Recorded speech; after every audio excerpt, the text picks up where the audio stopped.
Indonesia pada masa kolonial dengan materi politik etis.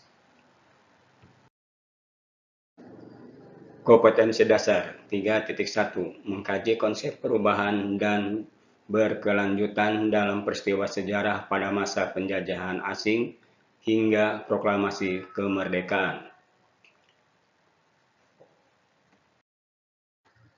Pengertian politik etis. Politik etis adalah suatu pemikiran yang menyatakan bahwa pemerintahan kolonial memegang tanggung jawab moral bagi kesejahteraan pribumi. Pemikiran ini merupakan kritik terhadap politik tanam paksa. Latar belakang.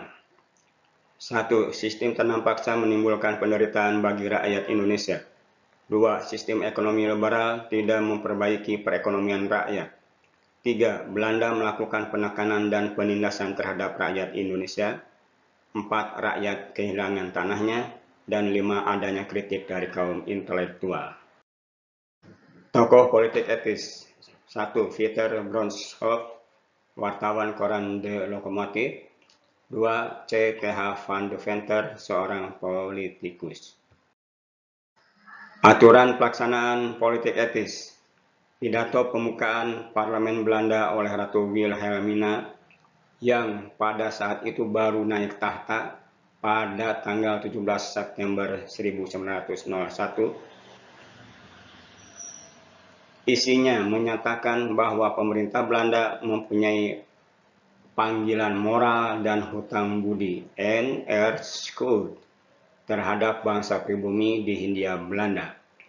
Panggilan moral itu dituangkan ke dalam kebijakan politik etis yang terangkum dalam politik trias politika yang meliputi edukasi, yaitu memperluas dalam bidang pengajaran dan pendidikan, irigasi atau pengairan, yaitu membangun dan memperbaiki pengairan dan bendungan untuk kepentingan pertanian, transmigrasi, yaitu mengajak penduduk pindah dari daerah yang padat ke daerah yang kosong.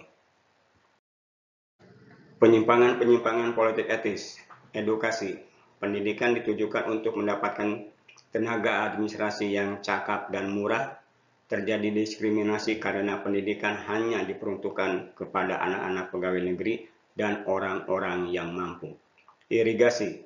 Pengairan hanya ditujukan kepada daerah tanah-tanah yang subur untuk perkebunan swasta Belanda, sedangkan milik rakyat tidak dialiri air dari irigasi.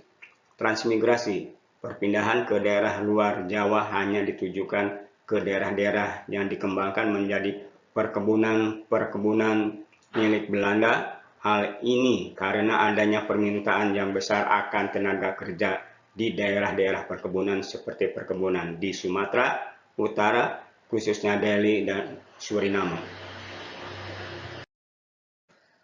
Dampak pelaksanaan politik etis. 1. Politik. Terjadinya desentralisasi atau otonomi bagi bangsa Indonesia. Namun pada intinya tetap saja golongan penguasa tetap kuat dalam arti intervensi. 2. Ekonomi. Munculnya sistem kapitalisme modern, politik liberal dan pasar bebas yang membuat persaingan dagang semakin kuat dan juga lahirnya perusahaan swasta asing di Indonesia.